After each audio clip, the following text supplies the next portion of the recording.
Hey everybody, Monday morning missing moment. And if somebody runs through my house, I have everybody working here too. So I wanted to bring a couple of things to light. There's a couple items that I think that you all need to be aware of if you are going to sell your home. One of which is don't take a home equity line out if you are going to sell that house. Or take one out, but don't spend it all. So the reason I say this is because we all have gained so much equity over this last year. We gained almost like 35% equity, which is craziness. But the equity that we have is because people were bringing money over the appraised value to the table and bumping the sale prices up, or the closed reflected sale price is not the appraised value of almost, I would say probably at least half of the homes that sold in the last 2 years. Those homes did not appraise for 20, 30,000, 100,000 over the list price. That was someone who was bringing cash over. So if you're going to take out a home equity line, be aware that if you have to sell for some reason or another in the next 2 years, or if you plan to sell in the next 2 years, that home equity line has got to be paid off. Another thing that has crossed the path a lot recently is solar. Solar panels, I mean, they're an amazing investment. Sorry. They're an amazing investment, and I think that the state is dangling huge incentives out in front of people. But when you sell your home, no matter what the solar people tell you, that note, whatever it costs you, $30,000, $70,000 to put those panels on your roof, has to be settled when you sell your home. If the buyer does not accept the opportunity to pay your note, why would anybody do that? Why would any buyer accept the opportunity to pay off your note for the solar system that you put on that house?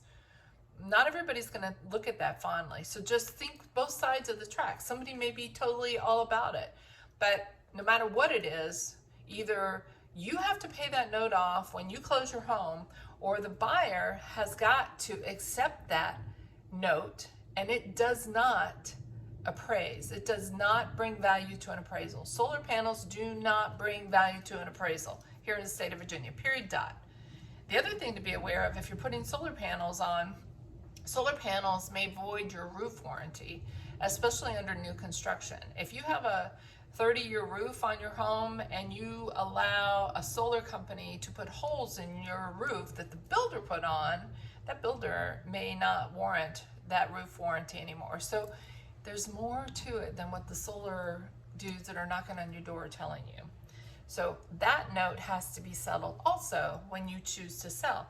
And God forbid our market flatten out or things go really south and your values are not there anymore when 2 or 3 years when you decide to sell, which I doubt very seriously. I feel like our market is now going to stabilize.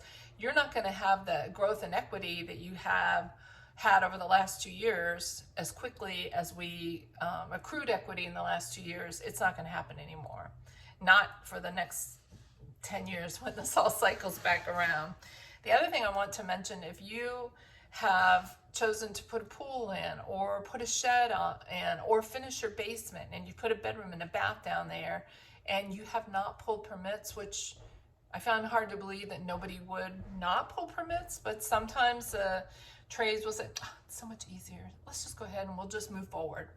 But they're not telling you that what you've done basically does need to be permitted, especially if you add finished square feet to your home. So if you add finished square feet, finishing your basement or doing a bump out on the backside of your house, and it's not reflected in your tax records, because I know you don't want to pay taxes on it. None of us do. But if you're getting ready to sell, you need to go ahead and throw the baby under the bus and go ahead and get these things permitted and get them reflected on your tax record, so then your information populates properly by all these third-party entities. Because when you guys see stuff that's come up here in HomeBot or wherever you're looking, Zillow, Realtor.com, Homes.com, whatever, all of that is generated by the tax records. So when I come to list your home, we have got to make sure we have the finished square feet correct, we have the bedrooms and the bath correct, we have the garage finished space correct, or the garage footprint correct, the style of your home. The tax records are always wrong. So you do your best to correct it. Make sure that everything is correct on your tax records. So when you do list your home, everything that populates out there in the rest of the world is correct.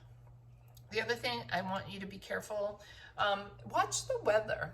You know, those of you who have new roofs or need a roof, that's kind of one of the biggest, that's one of the biggest monetary expenditures that you will have to spend, whether it's a roof or an HVAC system or windows. Those are kind of the three big things that people spend money on. If the weather's crappy and the storm blows through and you lose a shingle or something, and it's your primary residence, go ahead and try maybe putting a claim in through your insurance, and maybe you can get a new roof. Some people in Stafford, they got new roofs, they got new gutters, they got new siding, they got everything a couple years ago, especially the Park Ridge, Hampton Oaks area. So anyway, be aware of when a storm rolls through. How's your roof look? How's your flashing around your fireplace? Those are just some of the big things that you guys can go ahead and start working on. But the most important thing, I just want you to be aware that if you take a home equity line out, or if you do a note for solar panels, those deeds or notes, those notes against your house, they're against the house, are gonna have to be settled when you close. Bye, you guys. You can give me a shout anytime.